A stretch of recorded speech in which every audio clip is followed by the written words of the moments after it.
Party's not a party's a man who fights crime, and we're gonna watch him fight for a minute at a time with John and Niall and a guest who doesn't rhyme. It's Bat Minute!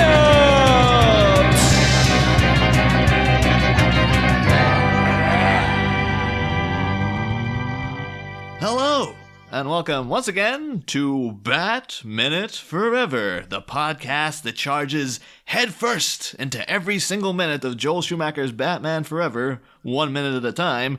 Oh, we did, because this is it. This is like the last minute of actual footage of the movie, so here we are again. I am one of the hosts, Niall McGowan. Sorry, I completely forgot to introduce myself there.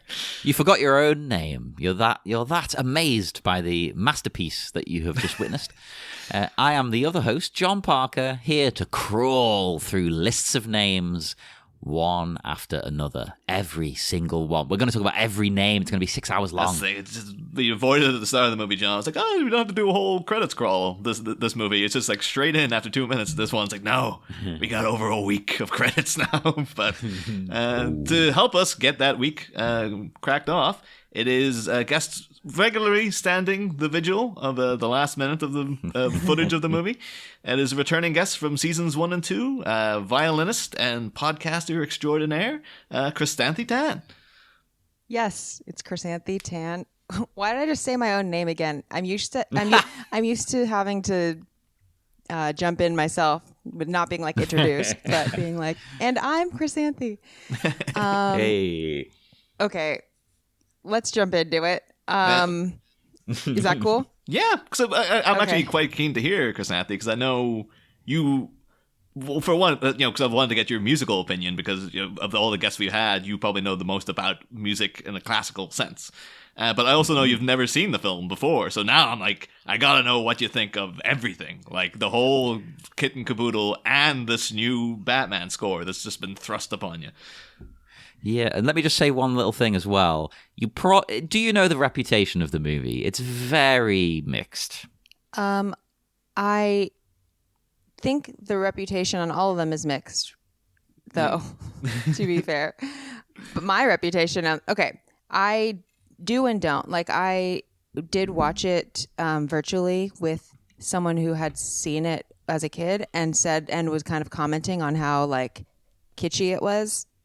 Or like how certain things were or weren't very Batman. But for me, those things just didn't bother me as much. But meanwhile, someone else that I know was like, I love it. So I already in my personal circle got a couple very disparate opinions. And mine is like, in this whole trilogy, it's a trilogy. I mean, right? Well, unless Batman and Robin counts too. Never mind. Well, technically it does. It's a difficult one, because technically it's the next movie by this director. But at the same time, that one is so divorced from the first two, whereas this still feels kind of connected to them. Got it. So this one is like, it's okay. It makes sense for me to think of this as coming after the last two that we talked about, right? Yeah. Sort of like in sequence. So I think all of them had unique, like, issues, and I think they were all very different. Like, they all had different vibes. And this one was very 90s. Oh, yeah. Like, so very 90s. And I'm fresh off of Jim Carrey Disillusionment. I get that totally. Yeah, I mean, he was a huge deal in the 90s, and I loved him when I was younger, but he does not aging very well. Like, his characters aren't, like he, which I guess comedians, like, most of them probably are not gonna age well in terms of what they're put into. Like, I don't think he, like, writes these things, but no, people would use him for a very specific thing, and it just so happens that, like, some of his other movies, like Ace Ventura, have just been incredibly transphobic and just, like, rub me in a very wrong way. So I have to, like, look at Jim Carrey and be like, okay, it's not this is different. Yeah, but I will say that I thought the film was kind of the other thing about the film that I just need to get out of the way is just its like description, its depictions of mental health, and this is not just this film, but like the other ones too, like the especially Penguin. this one though. But yeah, this one was like the way it ends, which we kind of get in this minute, but it's really like the scene, probably the minute before. I'm just like the way Chase just constantly calls people a wacko. Yeah. Even though she's meant to be a professional. Like it ends with like the straitjacket scene. I'm like, oh my gosh, this is from. Wow, I don't know if that would. Maybe it would. It would probably still be in a film today. But this I is don't very. know. It shouldn't fly today. That's the thing. It shouldn't. It shouldn't. I have mental health problems, and I work in a mental health hospital, so I'm particularly big on noticing these things. So as soon as that stuff comes up, I'm like, oh no. Yeah, totally. I will say that I think this was maybe the best score.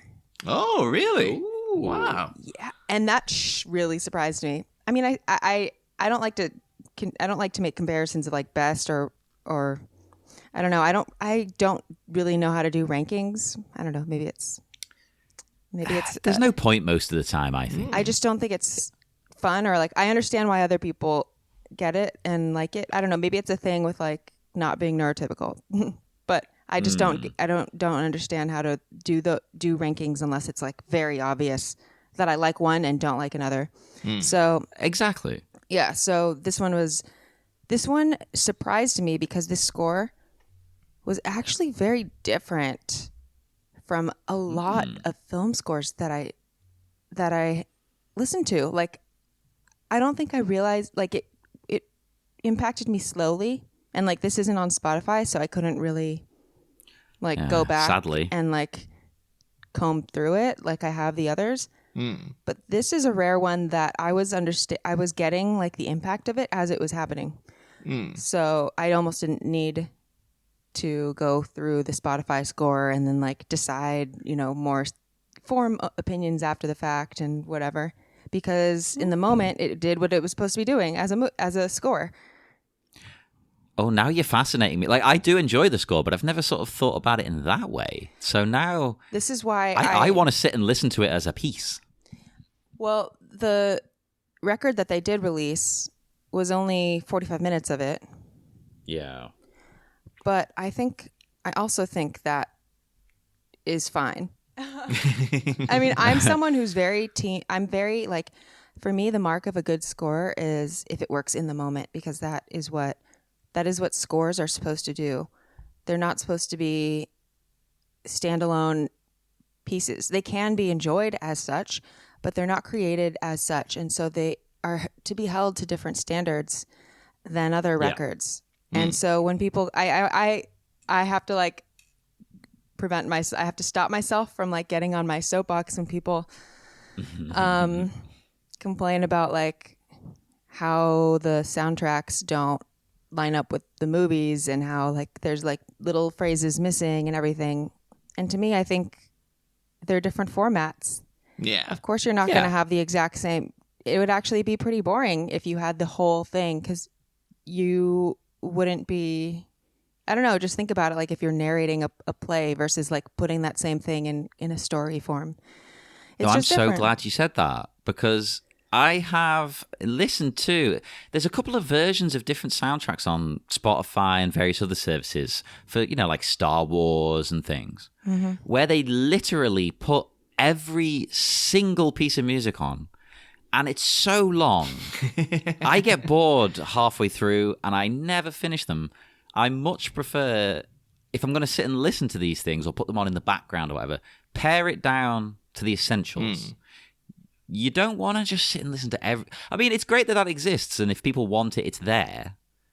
But I'm not going to go and listen to that 99% It's of just the time. weird that you're saying that, Chrysanthe, that like, you can't get this score on Spotify, whereas the Danny Elfman score, I believe, was like, they would have released a version of that where it would have been like maybe a 50-minute album. And since then, they've brought out special editions where every single little bit of background music has been, whether it be 30 seconds long or whatever, that'll be dropped in the album as well. So And I think that's the way to go, because I think, give people more content if it's proving to be popular content. If you give them all the like BS, it's not BS, but if you give them all of those random things at first, then they're not going to be able to cut to the heart of it.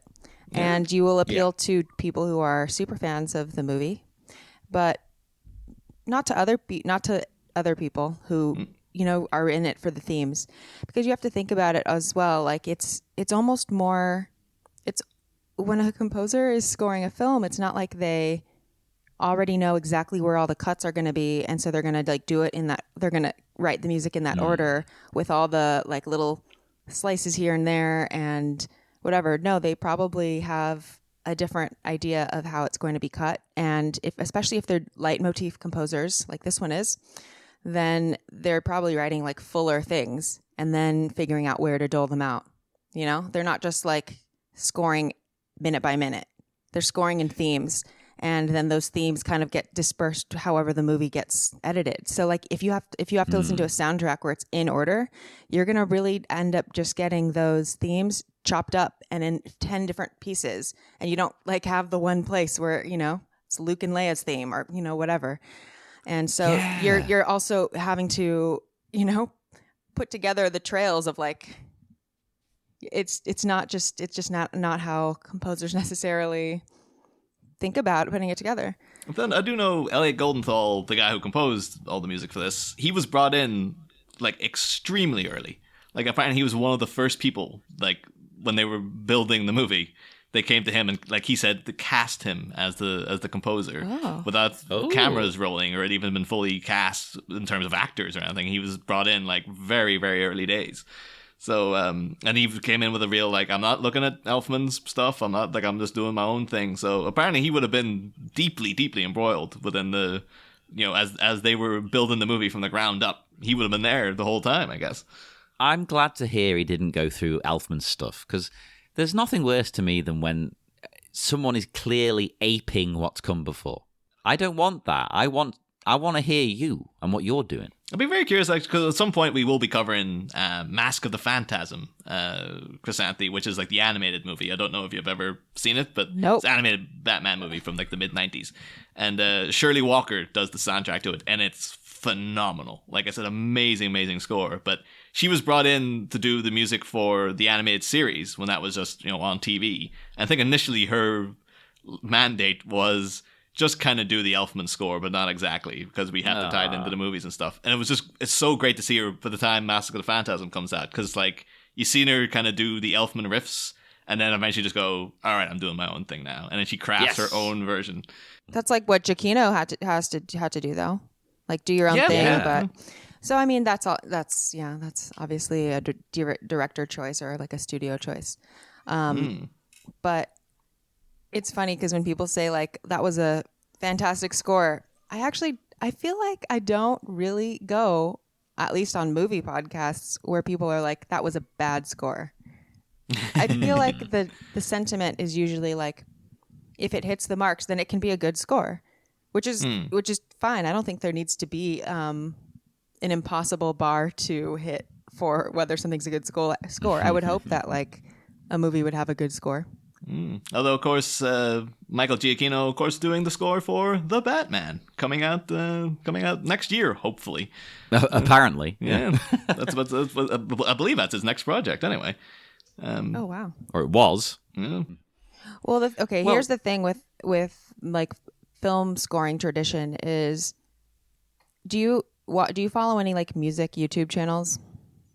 Not particularly, no. Okay, well, one of the ones that I follow did a sort of film composers rip off of classical music video recently, and that's not a new concept. Everyone kind of goes, oh well, John Williams ripped off of Stravinsky and ripped off of Holst, and of course, right. To us, we're like, yeah, we know that. Like we know that. It's not like that's fine. It's not like a secret, so it's not like a big reveal. So, but in this video, they like juxtaposed a lot of the themes, and so that is, and it's funny because they clearly were not like Star Wars super fans because to them, the themes weren't like really that separate. Like when I hear the Star Wars versions, I'm like, oh yeah, super, super similar, but I can distinctly like hum the Star Wars one separately from humming the other ones. Like they're the same, but they're different. But to a more untrained ear, I don't mean classically untrained, I mean like not a Star Wars super nerd, so they don't really know it enough to hum it yet. Couldn't tell the difference. Like we're just getting them mixed up. Like couldn't tell the difference between Rite of Spring and Star Wars and Hulse and Golden and and so I thought that was interesting because what we talk about in the film world as like the evolution of film music, musically, a lot of it is directly comes from classical music. And it's funny because as I was listening to this score, there were, and I didn't know anything about the composer. I didn't know who the composer was. I had to look up who it was. I remember thinking like, oh yeah, this theme is like Shostakovich, Prokofiev. And then I read the bio later and I was like, yep, makes complete sense with his training and like what he's going for. I was like, this almost sounds like Shostakovich. And I told like the person I was watching it with, like, oh, this sounds like Shoshty. You were on the money. Yeah, but still, film scoring does have its own tradition, its own lineage. It's not just everyone taking from classical. It's like someone takes from classical and then establishes that as a baseline, but then other film composers take from each other, which is like a distillation or like an adaptation of classical, and then it kind of morphs on its own alternate timeline. You know, it's like it's not necessarily paralleling classical music, but it has its own parallel storyline, its own evolution. So coming after John Williams, people like this is another leitmotif composer, which John Williams really was the pioneer in film, was one of the pioneers in film scoring for that. And Goldenthal follows in that tradition with this. Yeah. Well, one thing I'm really curious about here, though, if you would agree with me, Chrysanthe, because what's actually happening. I don't think I even did like a summary of the minute, but because this is minute 118. Oh yeah, and it opens with Chase bidding the bat adieu, and it ends a minute later with a credit for a bald guy. But yeah, we got a last little snippet of Val Kilmer smiling, and cuts then to this shot of the silhouettes of Batman and Robin running towards the screen in the the backlit by the bat signal. And it always struck me is that the fact that it has a reprise of Batman's march, basically the main theme of the hero for the movie, but I always felt that ends on a very sinister note. I always thought it was a bit weird that they did that, because it's just that dun, dun, dun, like it has this hint of danger and a bit of a hint of something to be scared of, basically. And I wonder, do you think that Chrysanthe, did that strike you in any way, or do you mean because of the use of the theme? Yeah, I just thought because it's this is the triumphant the Batman is triumphant. This is the dynamic duo running towards you. To then have a triumphant theme suddenly go into something very sinister. I thought it was a bit of a kind of you could be like, well, Batman's a very dark character and stuff, but within this movie, it's like, well, it's much more of a lighthearted affair. So this was a bit odd that they went that way. Well, I'll defend it though, because I hadn't thought of that, but now you've pointed it out. Okay, I can kind of hear it, but you could argue, okay, Batman's triumphant, but his job isn't done. Yeah, he's now got a partner, and they're running off.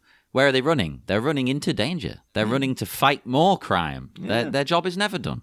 It was another weird thing in that, remember, I think I brought up a couple weeks back, the virtual work print, where someone's gone and put all the scenes back in and stuff, and tweaked the movie to their liking.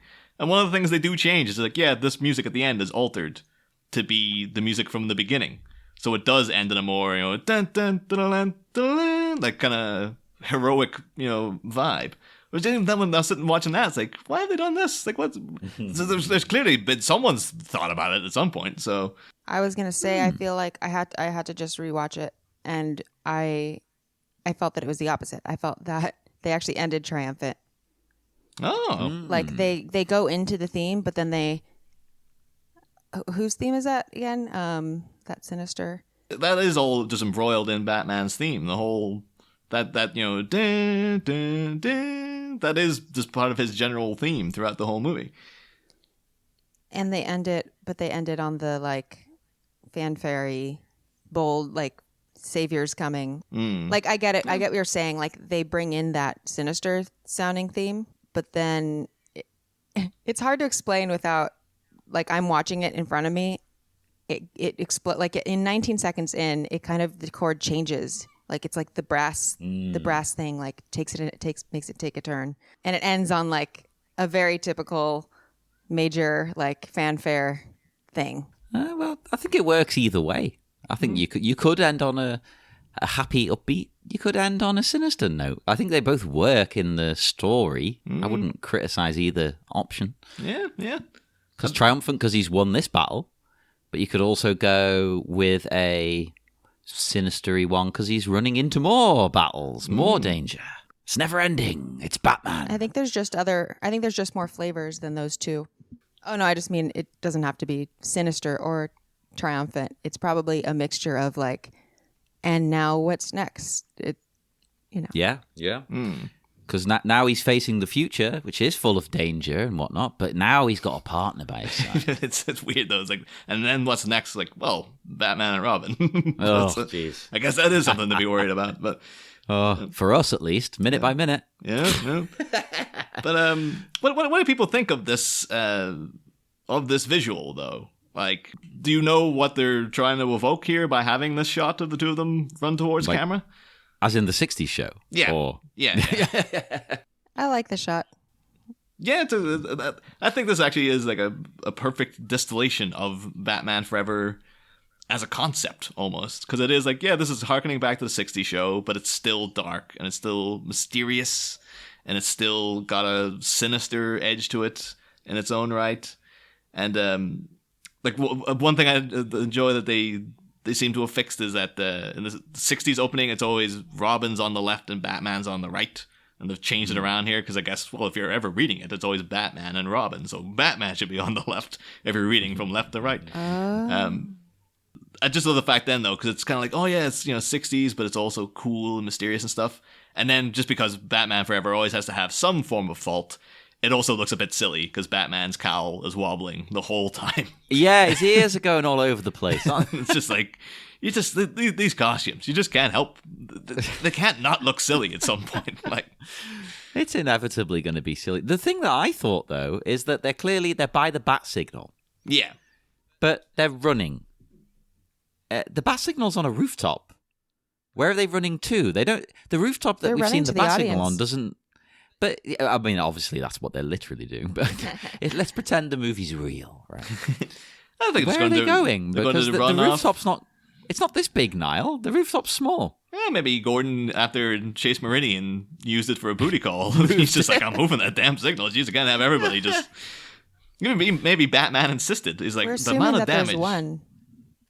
Yeah, what if there's many? Why wouldn't there be many? That's an excellent point. But no, imagine that's them just going to run off the roof and then just do the old running jump. This old jump in, and then the grappling hooks will come out and off they go, like in classic Batman fashion. This is the chance where we could have had one last shot of Gordon, though, by the line.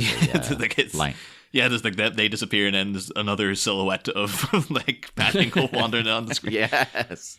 I think I liked this when I was a kid too, John. I know you'll get the reference of. It always reminded me of the end of Bottom as well, like the end credits of that. Oh yeah. For American listeners, which is 90% of our listenership, it's a TV show with Rick Mayall and Adrian Edmondson from The Young Ones and stuff. Yeah, the end credits was always them. Like I've never heard of any white. of these people. Is this British? Rick Mayall's pretty. People in America seem to know Rick Mayall a bit. Yeah, he's Drop Dead Fred, so I guess he has that foothold of like, oh, that guy. Yeah. Aid Edmondson was in The Last Jedi. He was one of the Imperial officers in there. Yes, he was. Yeah. But the one thing about this end shot, though, I will say, because I absolutely love it. I think like this is just great. And it begins a motif that Joel Schumacher is going to keep going into the next movie as well. Like this is how he ends his Batman films. Does it count as a motif when it's only twice? Yeah, well, I mean, he is. I think it works if it's like. It might do. It's a genuine question. Yeah, I'm not saying you're wrong. I think because we noted last week that originally there was an additional scene with Chase Meridian in the car, which was very much mirroring. Well, this is how the first two ended, with Alfred driving someone in the roles, and then Schumacher kind of went like, "Nope, I'm gonna." And the original idea for the end shot here was supposed to be Batman and Robin atop a grotesque above the city, and kind of just like standing in profile, which would be very similar to the first movie and kind of similar to the second movie.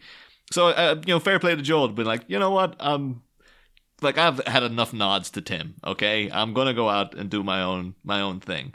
But at the same time, I'm still, because I've only ever seen one shot of the abandoned ending where it's like the two of them standing on this thing and there's like a blue screen background.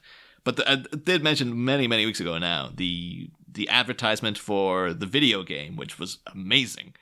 And then they had a shot of Batman and Robin atop a building and then jumping down. And as Batman jumps down, he morphs into the bat symbol, which is, I still wonder if that was the original, a cut of the original ending, because this is harking back to the 60s show. But then if you remember that intro as well, it has a bit where Batman bumps up, bop, zip, zaps a couple of guys. And then Robin shakes his hand. He turns and faces the camera and morphs into the bat signal. So I wonder if originally Joel was like, yeah, I want to use him jumping down. And then as a callback to the old show, he morphs into the symbol. And then for some reason he decided, no, we're doing it this way, which is kind of weird because this way has the wobbly head, whereas the other one just looked great. So I don't know what his final decision was, but I'm happy that they did sell this though, because I think this is a great note to end the movie on.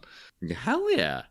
I think it's really, really cool. I like having this moment. This is a good way of evoking the past, like the 60s and whatnot, without being too silly. Yeah. But yeah, as these guys get closer and loom towards us, we then eventually do fade to black. No, Chrysanthe, you said that your favorite moment of a movie is the cutting to credits. The eclipse. Did this rank high for you? Were you pleased with this, or were you like, I've seen better? I've seen better, but it it still is satisfying. It's just yeah. It's just an odd note though, because I remember like the whole lead up of last season to the end shot, because I love Batman Returns, but it's such a bummer ending. And it was just like, that last bit of like the Catwoman theme. I think you called it the musically freezing to death strings of like how cold it was. Yeah, I would say that.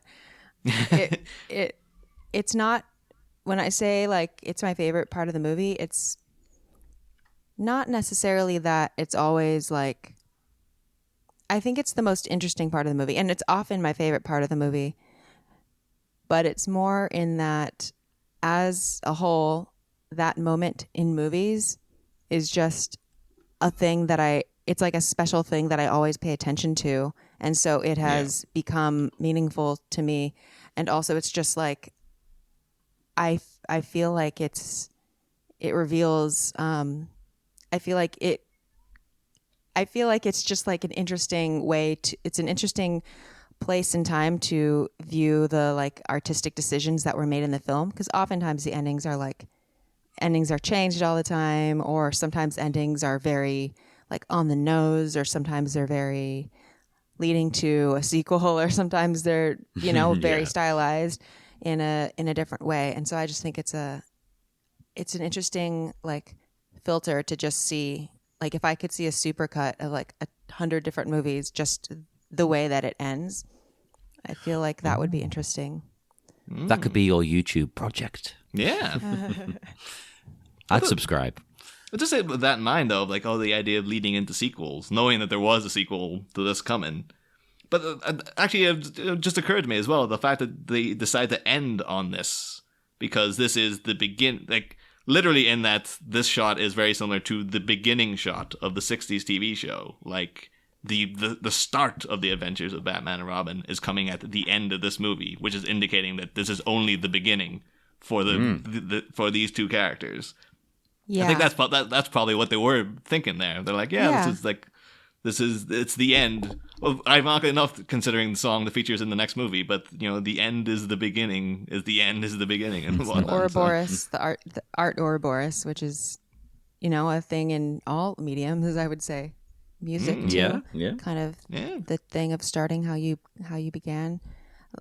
Like in classical music, I mean, in pop music you see it less just because the format is short, and there are actually some industry standard, I don't know, not guidelines, but trends to follow in terms of how to end songs, and it's not just how you started it.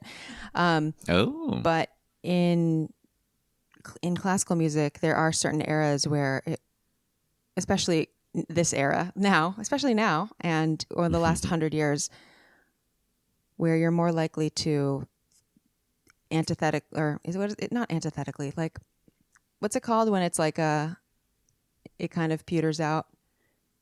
Like, it's not like a triumphant Beethoven ending where it's like Beethoven endings are ridiculous. Beethoven endings have so many like I always like that.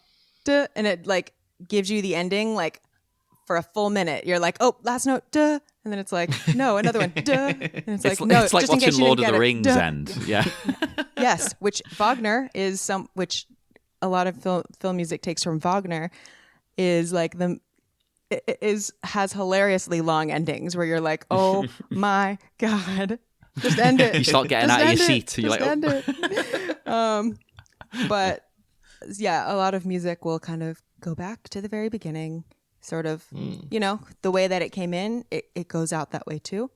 And that's my favorite thing. And I love it when they do that. yeah. And I mean, not saying that it's my favorite, but it's a very different type of mood when movies or film do that. I don't think like one's better than the other, but it says something. It says something about intent. It's like a clue into intent. And, when something starts the way it began, it kind of, I imagine like if you've ever read The Little Prince and you see like that drawing of it's a hat where like underneath there's this like lump, there's, the adults will say, oh, it's a hat, but really it's like underneath it's actually a picture of like an elephant being eaten by a snake, whatever.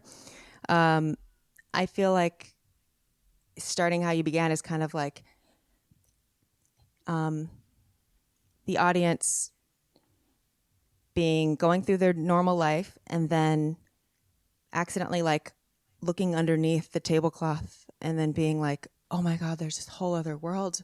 But then they're allowed to leave that space back to their normal life. I love that. And now it's not like, and they're probably the same, but now they're just like, oh my gosh, but now I've looked under the tablecloth. You've had a peek. And like things are still as they are, but all this other stuff is happening. And that's like very, yeah. So that's, Yeah. I take this stuff way too philosophically, but that's how I feel about movies and music that do that, as opposed to ones that start you in one place and end in a completely like different reality where it's like everything is changed and a very either heroic ending, like, I don't know, like a Disney princess story or whatever, or something where it's like, and the world just got destroyed and there's no coming back from this. I suppose it matters basically what they're trying to say and what the plot is. It should always be speaking to that. But and also what they're not hidden, but what they're what the director or writer's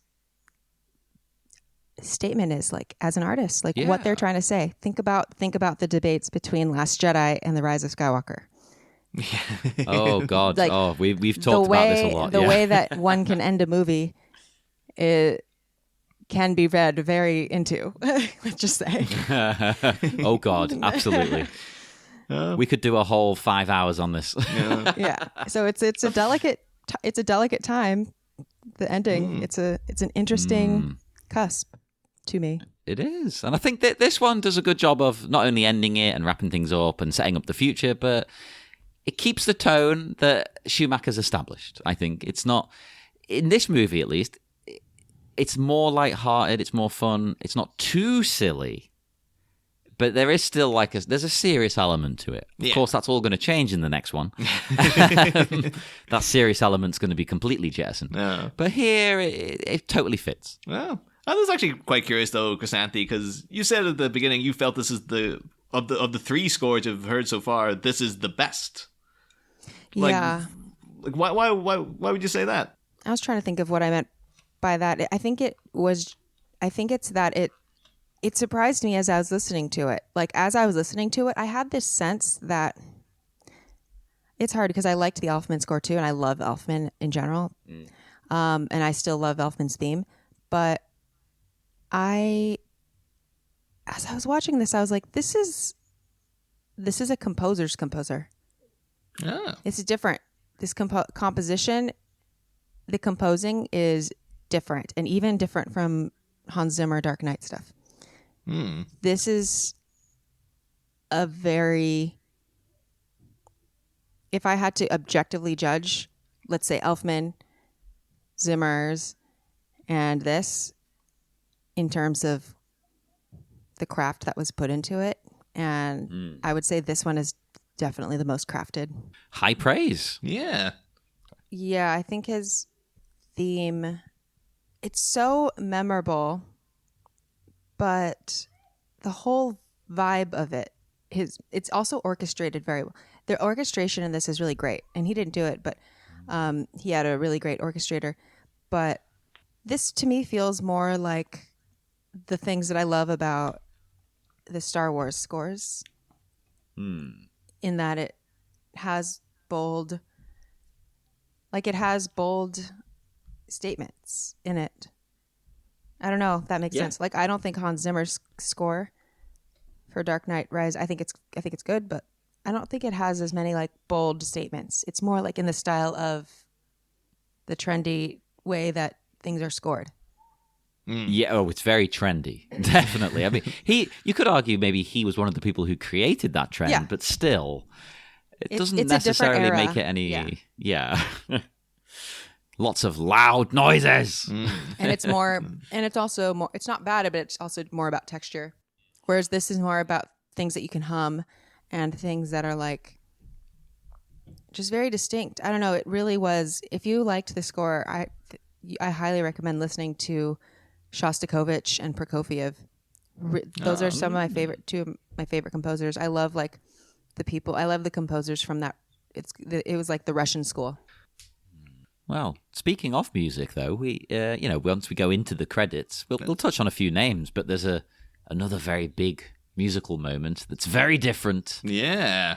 We get a famous song here, "Hold Me, Thrill Me, Kiss Me, Kill Me," by U2, who, sorry to annoy anyone, I am not a big fan of, but I quite like this song. That's the thing. I love this song, but I can never tell if I only love it because it's from Batman Forever. That's the thing, maybe.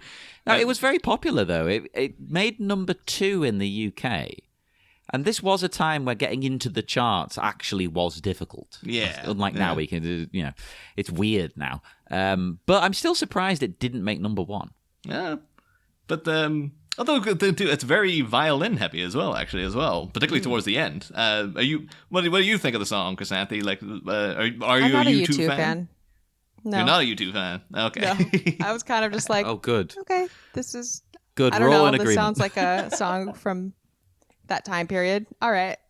I'm thinking it must be because there's been times where, like, at parties and stuff, I've put on the song and I've had people in my age group go like, "What is this?" and like really annoyed by it, and I'm like, "It's from Batman Forever," and they're like, "Oh my god." And I just cannot tell if it's like because I just have memories of like I was 8 years old and it was the summer of 1995 and Batman fever had gripped the nation. Like, No, Niall, it was huge. This was nominated. I've got this written down here. I wrote this down. It was nominated for a Golden Globe for Best Original Song. But it also got a Razzie, right? It got a Razzie. Now, I've said this before, though. I've said this before on the show. I don't care. I hate the Razzies because I just think they're quite mean-spirited. People are trying. And also, it confuses me because is it better to win the Razzie or is it better to come second? Do you want to be the worst or do you want to not win the worst contest? I don't know. There's got some of those ones too when the Razzies just get like things completely off kilter. Because I know when Ennio Morricone died recently, and one of the things like I remember that guy got nominated for worst original score for The Thing. I was like, the score for The Thing is amazing, but the like Razzies are like, oh god, Morricone with his old Casio keyboard there. And it's like, honestly, I feel like if I were a film composer, it would probably be my dream to like be nominated for an Oscar and a Razzie for the same thing. I think you're doing something right. I think I think the Razzies, I mean, I'm not into like putting things down, but I feel like the Razzies are either a way to celebrate things that really were experiments that didn't go off well, but still be like, we'll give you some place in history. I don't know. But, I like but that another take. way, That's good. But another way to look at it is just, it shows how subjective these things are, like art is. And I don't know, I think mixed opinions, I think really strong, and I think polar opinions are around the same work make me think that there's something in that work that was challenging. You'd rather have that than no opinion, I suppose. This is the, where people are just like, it was all right. It was like the Ryan Johnson quote. There was I know throughout the whole debacle, like the aftermath of The Last Jedi, people who really hated the movie brought out this old clip of him from like, I think when Brick came out, of him saying like, I want to make movies that like half the audience loves and half the audience absolutely despises. Because I think that's the most interesting line to walk, because it's, it's provoking a reaction and stuff. And people then took that as been like, oh, this guy doesn't care who likes his movies and stuff. He's not even trying to please the audience. And it's like, you kind of sit looking at it like, is that a bad thing? Like, he's making interesting stuff, so what's your problem? But you shouldn't try and please the audience. You should hope that the audience are pleased. Yeah. But don't try and please them, because that's a bad road to walk. If you try down, to please them, you might get something like, I don't know, like The Rise of Skywalker or something like that. And it turns out they're not going to be happy with that either. So. But this song did not win the Golden Raspberry. Oh. It lost to Walk Into the Wind from Showgirls. Now, I am a huge fan of Showgirls, genuinely. I don't care what anyone says. I think it's amazing. Yeah. Everyone should watch it. You think Bono's sitting around going like, it could have been our year. Goddamn Showgirls didn't come out in 95 too. Showgirls was too good. Yeah. It was too good. And it didn't win the Golden Globe either, like sadly. So it was kind of in a weird middle ground. The Colors of the Wind is great. It is. It lost that to Pocahontas. I think that's a fair loss. That's a great song. Yeah, you wouldn't be too annoyed if you lost to that. Yeah. This is the second time this season Colors of the Wind has come up as well. I remember. That's because it lost to Colors of the Wind. No, just I remember like a couple of weeks back I was editing the show when there was randomly out of nowhere there was a discussion about Colors of the Wind came up. Oh. I just remember like at the time going like, well, why are we talking about this? But like I guess now in retrospect it was quite appropriate. Yeah. But anyway, of course the end credits begin with everyone's favorite credit, the unit production manager. Like, I look forward to that every movie. Yeah, where would we be without the unit production manager? I say that though mockingly, but it's like I'm sure the guy did a very important job. Oh, I'm sure. Yeah, I've only made notes on a few credits. Have you made a note on this person? Yeah, I've got because he was the first one, so I was like, I better make a note on him because if they felt he was important enough to be the first credits at the end of the movie, then he went looking into him. Not that much of all that interest. Ralph Burris. He did work on a little movie. His first movie was also Steven Spielberg's first movie, Amblin. Ooh. People will know the film company Amblin with that's Spielberg and Kathleen Kennedy and Frank Marshall. But that name comes from a short film that Steven Spielberg made, just called Amblin, about like two hippies traveling around. Made it in the late 60s. And Ralph Burris, he was also unit production. Well, he was in charge of production on that. I believe it was the way they phrased it. And so like on the strength of Amblin, that was when Steven Spielberg was plucked to I think he was like the first director to be signed up by a major TV studio just on the basis of this one little thing, because they're like, that's amazing. And then that's when he gets into like directing Columbo and eventually makes Duel as a TV movie and then goes on to Jaws and yada yada yada. But and Ralph Burris Also worked on Zoltan, the Hound of Dracula, which is just a cool name for a movie right there. I love it. And he also worked on something called Doll Man with Jackie Earle Haley, who is people will know as Rorschach from Watchmen. Yeah. Yeah, but we'll actually get I took a screenshot of the plot summary of Doll Man because I was like, oh, this is won me over straight away. Yes, a doll man, a hard-boiled intergalactic policeman lands on Earth, where he is only 12 inches tall. And it's like, yep, I'm in. The guy shows up, he's supposed to be a hard ass, but he's like a little tiny miniature person. Great, I want to see. And it's got Jackie O'Haley in it? Yeah, by all means, sign me up for that. Oh, that's great. I mean, I've only made a couple here. Like, have we mentioned Mom Grayson? I can't remember if we did. Glory Fioramonti. Yeah, well, if we did, it would have been like 70 would have been a while episodes ago or something. So. Well, because she's obviously a stunt performer. She's playing Dick's mother. But she is in a hell of a collection of films, including stunts in Batman Begins. Oh, there you go. She comes back, yeah, but she's also in, this is crazy, good and bad, it runs the gamut. The Craft, Dumb and Dumber, Showgirls. Oh. For some reason, when you said good and bad, it runs the gamut, I thought that was the name of a movie. It is now. It is now. The Mask, so Jim Carrey. Suburban Commando. Hey, I was frozen today. What else we got here? Groundhog Day, Child's Play, The Abyss, Maniac Cop, Beverly Hills Cop 2, Escape from New York, Rocky, Carrie. She's in everything. Yeah, that's not a bad career. Not a bad career at all.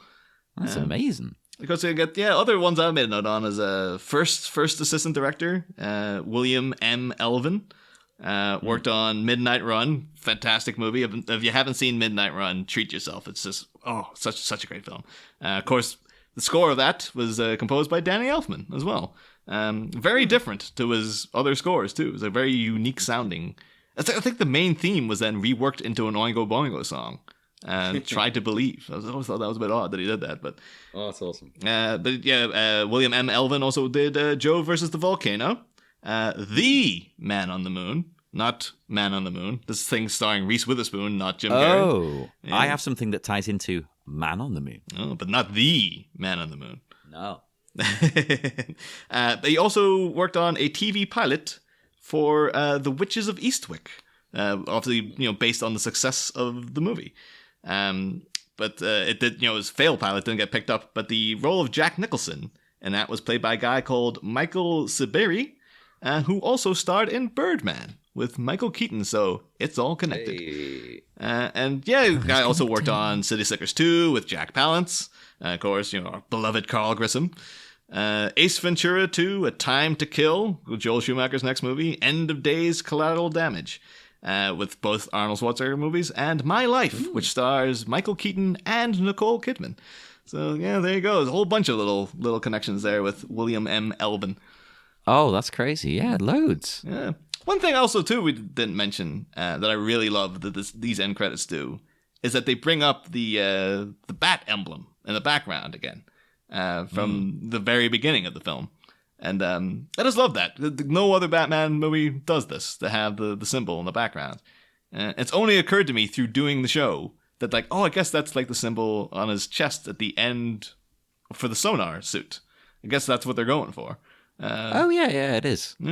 And it's very 90s Batman, because it's very like the animated series, like the dark blue on black, because that's the way they animated them in that. It's like, well, it's supposed to be a blue cowl, but they didn't like obviously they're trying to evoke something else, so they would always have it black but with blue detailing and stuff. But yeah, so I really, really love that as a thing. But to kind of ruin that for one moment, I got a good giggle from the last credit, bald guy. Oh yeah, bald. John Favreau. Yeah. Did we talk about him? He's in the credits. Yeah, he's in the movie. He's in the when Bruce Wayne first meets Edward Nygma. Bruce Wayne's bodyguard is Jon Favreau. It gets no lines, but he's just there in the background. As you see him, you're like, what the hell? It's just Jon Favreau just standing there. Wow. We just couldn't help but feel like the bit then when Bruce goes into his office to go to the Batcave, and he slides down in a little chair and shoots across the city in this little kind of pill thing. It cuts to a shot of his face with all these like tech schematics and stuff in front of it, talking to Alfred. And you're like, that looks an awful lot like what Jon Favreau would do in Iron Man. So I'm wondering where you got that idea from. But, Hollywood is very incestuous. It's just a minute, Favreau. They'll just come out and just say, okay, I got that from Batman Forever, all right? But yeah, did you make any notes on the guy who played Bald Guy, John? Not specifically. No, I just was laughing too much, I think. Bald Guy being a credit. Oh, I looked into him. Because, this guy, William Mesnick. And he's been in a couple of things. He was in Lois and Clark, The New Adventures of Superman, which, up until very recently was a beloved, remembered Superman TV show because everyone's like, oh, everyone loved Dean Cain as Superman. And now it's like, oh, Dean Cain, no, don't. Oh, he's another one who's disappointed us all. Yeah, it's just like, no, don't do this to us. Come on, Dean, don't do this. But at least you can still love Terry Hatcher as Lois Lane anyway. But he's also in Mad About You. Indictment, the McMartin trial, Veronica's Closet, Minority Report, and he was in an episode of Curb Your Enthusiasm as the pharmacist. So I can only assume... Oh, I love that one. I'm assuming he is the guy, like, Larry tries to bribe him, and he's like, nobody bribes a pharmacist, and, like, trucks him out of the place and stuff. Oh, that's amazing. I work in a mental health pharmacy, so this is, like, that's one of my favorite episodes. I'm always quoting it. But I assume that must be him. Like, I guess, unless, 10 seasons of Curb, so could be that there's loads of pharmacists in there. No, there's loads of doctors. There's not loads of pharmacists. Yeah. But yeah, that was him. And yeah, that is the last credit of this bit of the credits. But we got over a week of credits to go yet, so. Get excited, people. Yeah, but Chrysanthe, like usually at this time of the week, we'd always ask the guests about their history with the movie, but we know you don't really... You've only just seen it, so we've been through your history in a way throughout this episode. Is there anything else though? Anything else you felt about Batman Forever that you want to bring up though? Like you think that you're like something that struck you as well, like as very I was like watching this. Sorry, as I was watching this, I was like, "Have I seen this, or am I also getting it confused with just like the Mask commercials?" I don't. It was funny seeing like what I consider to be the same cast of characters from that era. Like, there's something about Mary. Wait, was Cameron Diaz in this movie, or did I make that up? No, she's not in this movie. I could totally imagine her but in Nicole the movie. Kidman was in a lot of movies. Yeah. And Jim Carrey, Nicole Kidman, and who was the one other person that I was like, oh my gosh, they just Tommy got Lee everyone. Jones? Maybe, though. I don't actually. Tommy Lee Jones isn't like a big name face for me. Oh. For some reason. I know he's super famous, but Yeah. It might be because I think you're slightly younger than me and John, so it's like Yeah. we were around when Tommy Lee Jones was big in the 90s. But like I think you might have just missed like when he was like a weird cultural force for a while. I just know him as like, was he in any Coen Brothers movies? Yeah, he's in No Country for Old Men. He's He should be in all of their movies. I think they're a great fit. Although at the same time, you can never tell with Tommy because the Coens are so odd in their own way. You don't know if he would find them grating or if he would just appreciate the fact like, no, these guys have just been themselves. So like I don't mind just come out and do it because the Coens are always people who are like. One of the famous stories of Gabriel Byrne coming to them during Miller's Crossing and been like, what's the deal with the hat? Like, you've got this whole motif about a hat rolling down a hill and this guy's constantly losing his hat. What's the hat symbolize? And the Coens were like, it's just a hat. Like, it doesn't symbolize anything. And you don't know if they were genuine or if they were just like, don't worry about it. Or, if they actually meant that. But Tommy Lee Jones would be the type of guy, to me, who would strike me as been like, oh yeah, like I don't, if someone asked me what the hat was, I would just tell them it's just a hat as well. But then he's an English major in Harvard, so it's like you think he would be looking into these things more. No one knows the full story when you're shooting something, especially the actors. Yeah. Oh God, yeah. Well, we're both big fans of David Lynch, and he notoriously doesn't tell anyone anything. Yeah.